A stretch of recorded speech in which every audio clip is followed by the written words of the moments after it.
Bonjour à tous, j'espère que vous allez bien, je suis très content de vous retrouver aujourd'hui pour continuer cette série calendrier de l'Avent Harry Potter 2022, unboxing et découverte de ces calendriers. Comme vous pouvez le voir derrière moi, le décor est de plus en plus sommaire, tout simplement parce que le déménagement suit de plus en plus son cours jusqu'à ce qu'il arrive, j'espère, à une échéance. Je fais des phrases beaucoup trop longues avec des mots bien trop complexes pour la personne que je suis. Bref, tout ça pour vous dire qu'il y a de moins en moins de meubles dans cet appartement, de moins en moins de décorations, de moins en moins de produits Harry Potter. Bien sûr, ce n'est que partie remise parce que ça va aller dans un autre endroit, mais plus grand, donc dans lequel je pourrais stocker encore plus de produits. Bref, c'est pas le sujet de cette vidéo, tout ça pour vous dire que je m'excuse du décor un petit peu sommaire par rapport, j'allais dire, aux autres vidéos calendrier, mais non, on était à peu près dans la même vibes. Il y a peut-être un peu plus de calendrier dans le décor, sauf qu'il commence à être ouvert, décortiqué et à moitié arraché de leur packaging, donc il reste plus forcément grand chose. Aujourd'hui, on se retrouve pour l'unboxing de ce calendrier de l'Avent Funko Pop Harry Potter 2022. Si vous m'avez suivi un petit peu dans les précédentes vidéos de cette série, d'ailleurs je vous mettrai en barre d'informations la playlist avec toutes les vidéos qui sont disponibles. Vous pouvez également retrouver tous les liens des calendriers, dont celui-ci. Bref, donc tout sera récapitulé juste en dessous si jamais vous souhaitez trouver un calendrier avec les meilleurs prix. Je vous mets toutes les remises que je connais pour vous commander le calendrier au prix le moins cher possible. Mais ce que je voulais vous dire, c'est que ça a été une galère pour réussir à obtenir ce calendrier Funko. J'ai eu des commandes annulées, ça a été une catastrophe. Je me suis dit c'est un signe, il faut pas que je le commande. J'ai fini par réussir à le commander sur le plus simple, Amazon, qui est pas forcément le mieux, mais en tout cas il a fini par être disponible sur Amazon. Donc je l'ai trouvé, je l'ai commandé et j'ai fini par l'avoir. Mais croyez-le ou non, alors que je bosse à la maison, que je peux réceptionner les colis, il a fait la moitié du tour de la France avant de finir par arriver chez moi. Mais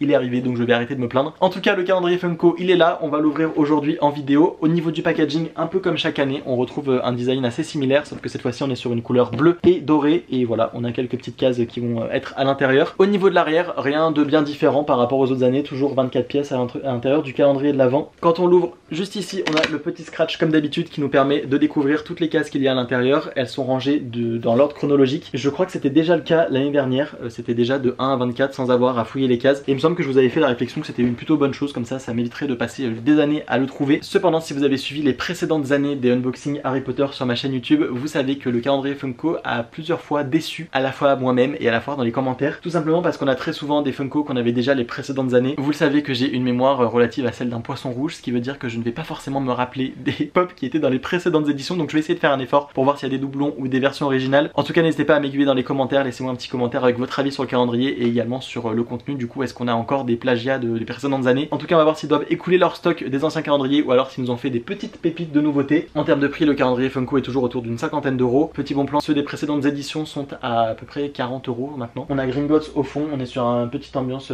chemin de traverse, c'est assez sympa. Le deuxième problème de ce calendrier, il me semble que c'était le suremballage. Chaque produit était emballé dans un petit truc plastique, etc. On va voir s'ils ont écouté ou pas les consommateurs, on va voir si ils ont changé par rapport à leurs clients. Et on commence avec la case numéro 1 juste ici. En tout cas, je crois que c'est un des calendriers où c'est le plus pratique à ouvrir les cases, sinon c'est une galère. Et malheureusement, je crois que sur une des questions que je me posais, ça n'aura pas changé, on aura toujours ce petit plastique bleu immonde. On retrouve la première pop de Harry, il me semble que l'on n'avait jamais eu celle-ci. La première pop, elle est comme ceci avec l'épée de Godric Gryffondor, un petit Harry comme ça, on n'avait jamais eu celle-ci. Alors dites-moi si je suis complètement à l'ouest ou pas, et pour l'instant on est sur une 100% nouvelle. La case numéro 2 juste là, ça n'a pas changé avec les années, pour moi les Funko Pop c'est toujours dans mes produits favoris Harry Potter parce que c'est des objets de collection, même s'ils sont 100% en plastique, qui restent accessibles autour d'une dizaine d'euros pour en avoir un, quand on a des baguettes qui sont maintenant à 40 euros. Et je trouve que ça fait très joli dans une collection, même si moi je les affiche plus toutes parce qu'en termes de poussière après je trouve que ça fait moche. C'est un autre débat, j'arrête, on est là pour le calendrier, encore une fois je m'éparpille. On retrouve une petite version d'Hermione Granger, j'espère juste que cette année on n'aura pas 3 de chaque trio mais qu'on aura un peu plus de personnages diversifiés, genre une petite Bellatrix Lestrange, j'en rêve. La voici dans une nouvelle tenue, il me semble qu'on ne l'avait jamais eu avec sa petite baguette en main. Est-ce qu'ils essayent de nous berner dans les 3 premiers numéros, ils nous mettent des nouveautés et après on aura des vieux recyclés? Je ne sais pas. Qui est le malpoli qui n'a pas coupé son téléphone? C'est Errol. On retrouve Errol pour une fois qu'on n'a pas Edwige, c'est plutôt sympathique d'avoir un petit changement niveau créature, on valide. Pour la case numéro 4, j'aimerais bien qu'on retrouve quand même Ron Weasley, même si ce n'est pas mon personnage préféré, j'aimerais bien qu'il y ait un peu de respect et qu'on le mette lui. Eh bien non, on retrouve Gilderoy Lockhart et celui-ci, pour être honnête, je ne vais pas réussir à savoir si on avait déjà eu ou pas dans les précédents calendriers de l'Avent. Il me semble qu'on a déjà eu un Lockhart, mais est-ce qu'il était dans cette tenue là? Il y a fort moyen, je me rappelle plus donc je dirais pas avec certitude, mais en tout cas le Gilderoy comme ça me dit fortement quelque chose. Je ne sais pas ce que vous en pensez, j'attends vos commentaires pour savoir, mais celui-ci ça m'étonnerait pas qu'on l'ait déjà eu. La case numéro 5, on retrouve donc notre très cher Drago Malfoy qui n'affiche pas son petit sourire narquois bien qu'il pourrait, vu que papa lui a acheté les nouveaux balais disponibles. En tout cas il est dans sa tenue 100% Quidditch Serpentard et je trouve que c'est très joli. Sans dire de grosses bêtises, il ne me semble pas qu'on l'ait déjà eu celui-ci, donc je suis content d'avoir un Drago à fond en mode Quidditch. Dans la case numéro 6, un premier quart de ce calendrier de l'Avent plutôt positif pour l'instant. On retrouve une Rita Skeeter et je suis tellement content. Ce n'est pas la meilleure des journalistes de ce monde, on est bien d'accord. En revanche, ça fait plaisir d'avoir un nouveau personnage qui, il ne me semble, n'a jamais été édité par Funko en version bébé comme ça. Je suis très content d'avoir notre Rita avec son verre, avec sa plume, et enfin voilà, plume à papote, on adore, c'est trop bien fait. On est sur 6 premiers numéros, 6 premières cases qui sont pour l'instant complètement validées de mon côté. Un petit point d'interrogation sur le carte, mais c'est tout. On passe à la case numéro 16, juste ici, la case numéro 16 à la case numéro 7. Ah, voici un premier Weasley, alors S Fred, S George, point d'interrogation. En tout cas, il me semble que ce sont exactement les mêmes que l'année précédente et les autres années. Je crois pas qu'on ait de grande évolution. On a la petite malle Weasley, farce pour sorcier facétieux, et je crois qu'on s'arrête là en termes de design pour Fred et George. On est dans du somme toute assez basique. Je pense donc qu'on va retrouver son jumeau dans une des prochaines cases. On passe à la numéro 8 et oh, ça change un petit peu. Dites-moi d'ailleurs si vous préférez avoir les cases dans l'ordre comme ça, c'est plus simple à ouvrir, ou alors si vous préférez à chaque fois galérer un petit peu tous les jours pour trouver une nouvelle case. On se retrouve avec Quirrell, professeur Quirrell, avec son fameux bandeau qu'on retrouve forcément dans Harry Potter, et regardez-moi à quel point cette pop est lourde par rapport aux autres. Enfin, vous pouvez pas le voir, mais à quel point elle est volumineuse, elle est importante, et je trouve que c'est cool d'avoir de nouveau un personnage qu'on n'avait pas. Pour l'instant, Funko essaye de se renouveler et c'est plutôt chouette. J'attends d'avoir ma Bellatrix Lestrange pour vous dire que c'est un calendrier d'avant qui vaut le coup, parce que pour l'instant j'attends quand même d'être sûr, mais en tout cas pour l'instant on est sur des petites nouveautés qui font plaisir et qui sont assez quali. Je trouve que Funko a presque fait un nouveau travail de précision sur ces petites pop, et je les trouve un peu plus résistantes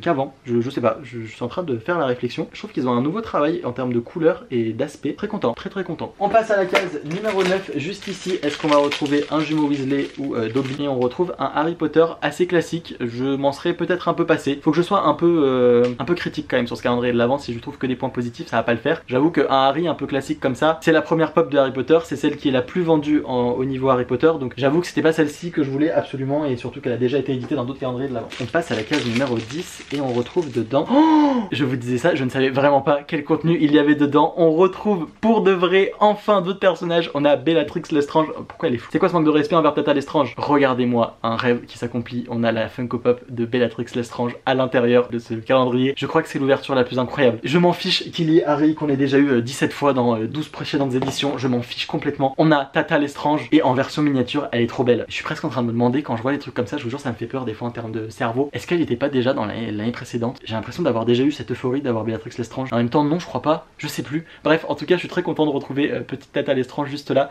Ce serait cool d'avoir mis Neville, d'avoir mis Dobby, d'avoir mis des gens qui ont un rapport avec elle. Je suis très content, et si je fais le tri pour l'instant, il y a potentiellement que 3 pop sur les 7 qui sont nouvelles. C'est déjà 3 de trop je pense, parce que quand on propose un calendrier de l'avant, pour moi on propose un calendrier nouveau chaque année parce qu'on compte sur la fidélité de ses clients, donc ceux qui ont déjà commandé les précédentes années. Mais bon bref, c'est pas grave. On passe à la case numéro 11 juste ici, et on retrouve à l'intérieur une Funko Pop que l'on n'avait jamais eu, en tout cas pas l'année dernière, je m'en serais rappelé. On retrouve Molly Weasley, elle est tellement jolie. C'est une Funko que je voulais en version grande, parce que je crois qu'elles existent toutes en version grande, celles qui sont ici en version bébé, et on a Molly Weasley, elle est incroyablement belle. On retrouve les petites cernes sous les yeux pour marquer un petit peu les ridules et dire un petit côté vieux, enfin pas vieux mais 45 ans, autour de la cinquantaine d'années quoi, et elle est hyper canon, j'adore. Elle a l'équipement, ses habits sont trop bien faits, les couleurs sont trop bien choisies. On a une petite Molly Weasley, je la trouve canon avec ses cheveux comme ça là, c'est trop joli. Et du coup ça va, on m'a écouté. Oula, Yumi a pris peur. On est dans le thème Bellatrix Lestrange, Molly, voilà. Bon, c'est peut-être pas celle qu'elle préfère, hein, qu'il y en a une qui tue l'autre, mais bref. On passe à la case numéro 12 et donc on arrive à la moitié de ce calendrier de l'avant qui pour l'instant, vous l'aurez compris, réserve de très belles surprises. On retrouve le dragon qui protège Gringotts, et waouh, je m'attendais pas à l'avoir dans ce calendrier Funko. Je m'attendais pas à autant de nouveautés, à de nouvelles créatures comme ça. On a encore les chaînes autour du cou ici pour la protection de votre argent. N'hésitez pas à l'embaucher, il est disponible dans le calendrier de l'avant Funko. C'est ouf pour l'instant, et j'ai l'impression qu'ils ont un peu écouté quand même les gens qui se plaignaient d'avoir toujours les mêmes persos dedans. On passe à la case, j'ai du mal à dire passe, on passe à la case numéro, oula, au numéro 13, et on retrouve Lucius Malfoy. Et je sais pas, il y a un truc qui me perturbe, je pense que c'est les sourcils blonds. Ils étaient déjà blonds les précédentes éditions de Funko. Ça me semble un peu bizarre qu'il ait les sourcils blonds comme ça. Enfin, c'est logique, mais en même temps, je sais pas, ça fait un peu bizarre, je trouve, sur le personnage. Je pense que c'est le cas dans la vraie vie. Bah, mes pops sont toutes dans des cartons, donc je peux pas regarder et vérifier. Ouais, ils me regardent mal. En tout cas, je suis mitigé. Je me demande si on l'avait pas déjà eu. En même temps, elle a une tête, quand je la vois, je me dis, toi t'es nouvelle. Je suis pas sûr. Elles sont utiles dans ces vidéos calendrier de l'avant où je n'ai absolument aucune mémoire pour vous conseiller. En tout cas, je peux vous dire quand il y a Bellatrix Lestrange, donc quand c'est un bon calendrier de l'avant. Et également, je tiens à préciser, après 14 cases ouvertes, que le carton est un très bon carton. C'est très pratique à ouvrir, ça reste joli et tout. Ça j'adore. On retrouve le deuxième George ou Fred, hein. On a la version numéro 2 et j'ai pas ces Funko Pop là en vrai les grandes, donc je pourrais pas vous dire qui est qui, mais on le retrouve avec des petits paquets concernant les produits qui sont en vente dans leur boutique et franchement sympa. Je m'attendais à avoir le second aussi avec une valise et finalement il a ces petits cadeaux à offrir, donc je me demande si celle-ci on l'a déjà eu, je ne pense pas. En tout cas d'après mes calculs on serait toujours à 3 anciennes et 11 nouveautés. On passe à la case 15, mais non, on a un gobelin incroyable, enfin moi personnellement je trouve ça incroyable, avec les petites lunettes. On retrouve pour la première fois un gobelin et je suis trop content d'avoir Gripsec, Gripsec non c'est pas du tout Gripsec, je suis très content d'avoir comment il s'appelle celui qui est au guichet là, attendez j'ai un trou de mémoire, je sais même pas, on sait son nom à lui, le mec qui est au guichet là, qui va se faire avoir par Hermione, je ne sais plus son nom, bref en tout cas on le retrouve et c'est la première fois qu'on l'a en Funko bébé. Je suis même en train de me demander s'il existe en vrai, en grand, enfin je sais pas, je l'ai jamais vu en tout cas passer dans les nouveautés et je suis très content de l'avoir avec ses petites lunettes et tout. Le petit livre de conte, franchement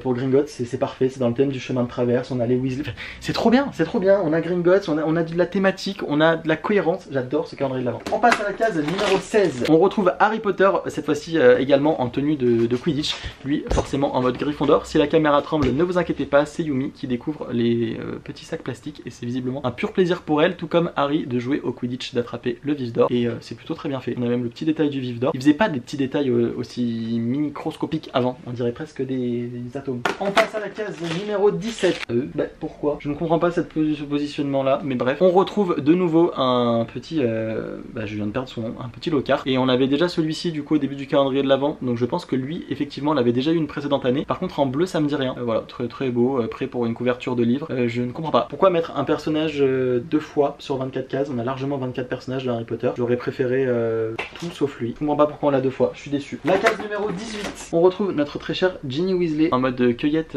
pampa dans les prés avec ses petites attaches hop, au niveau de ses couettes. En tout cas on a enfin Ginny Weasley et c'est une version qu'on n'avait encore jamais eu de ce personnage là. On attaque le dernier quart de ce calendrier de l'avant avec cette nouvelle case dans laquelle on va retrouver encore Drago Malfoy, je ne comprends pas. On a encore Drago mais cette fois-ci dans une tenue assez classique qu'on avait probablement déjà eu dans les précédents calendriers de l'avant et j'ai un peu du mal à comprendre pourquoi quand ils vont nous produire des dingueries de nouveaux personnages ils remettent des anciens comme ça. Enfin je pense que c'est pour une question de coût et bien évidemment c'est même ça la réponse, mais je sais pas, tu es en train de produire une super Molly Weasley, genre tu peux pas faire Arthur, t'as fait un premier gobelin, tu peux pas faire Gripsec qu'on voit encore plus, tu peux pas faire Ollivander qui sont en lien avec le chemin de traverse, enfin je sais pas, pourquoi deux fois Malfoy, pourquoi deux fois Lockhart, je suis déçu. Bon c'est deux personnages sur 24 mais j'espère pas que ça va continuer dans cette ambiance là. La case 20, c'est marrant, il ressemble pas autant que les autres. Il s'agit d'un nouveau Albus Dumbledore qui est juste ici dans une nouvelle tenue très sympa, très jolie, très classe, mais je trouve presque, alors ils ont voulu reproduire les lunettes mais je trouve que les lunettes ils les ont très bien fait sur Rita Skeeter et sur Dumbledore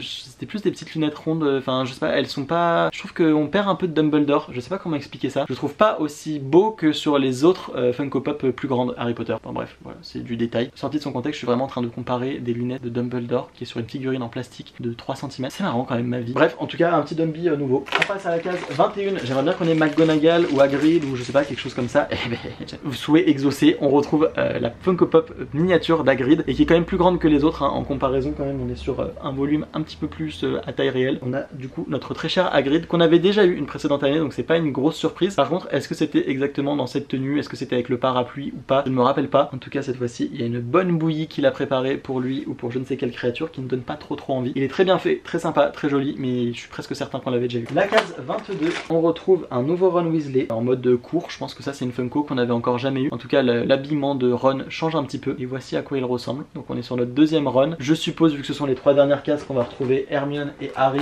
une nouvelle fois.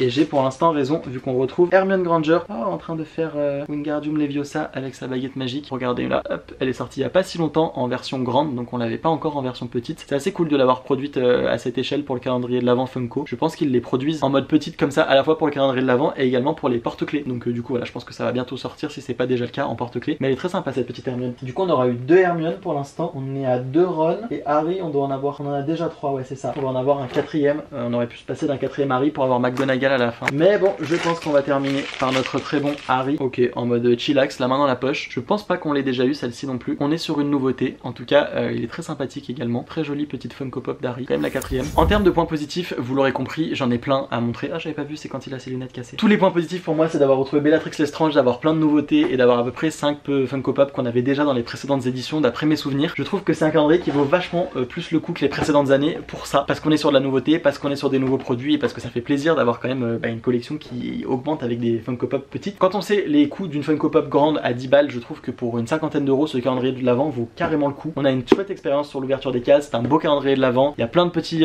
objets à avoir, comme vous voyez, ça fait une jolie petite collection de 24 Funko Pop. Vraiment un coup de cœur pour les nouveaux personnages qu'ils ont développés, même Dumbledore s'il n'est pas hyper ressemblant, en tout cas c'est un nouveau Dumbledore. On a Molly, on a Harry, le dragon de Gringotts, le mec du comptoir, Rita Skeeters. Vraiment on est sur plein de petites nouveautés qui me font extrêmement plaisir. Le seul petit désavantage pour moi au niveau de ce calendrier de l'Avent là, c'est d'avoir, je sais plus c'est quoi mon problème. Alors c'est de retrouver des Funko qu'on avait déjà les précédentes années, et c'est aussi d'avoir des personnages en doublon. Même si Harry Potter est le personnage principal, je pense qu'aujourd'hui c'est une saga qui est tellement populaire que plein de gens ont d'autres personnages que Harry en préféré. Donc aller jusqu'à 2 fois le même perso, je veux bien, mais 4, je trouve que ça fait un petit peu beaucoup. On aurait pu avoir McGonagall, on aurait pu avoir Trelawney, on aurait pu avoir plein de personnages comme ça qui auraient été très cool de découvrir sur un calendrier de l'Avent Harry Potter pour Noël, je pense. En tout cas, voici pour mon avis Funko. J'espère que cette série calendrier de l'Avent vous plaît. Il restera ce petit calendrier là à ouvrir et probablement d'autres qui vont arriver aussi dans les prochaines semaines. En tout cas, moi je vous dis prenez soin de vous, à très vite pour de prochaines vidéos. J'attends vos petits likes et vos petits avis juste en dessous. Et surtout, prenez soin de vous. À très vite. Ciao ciao.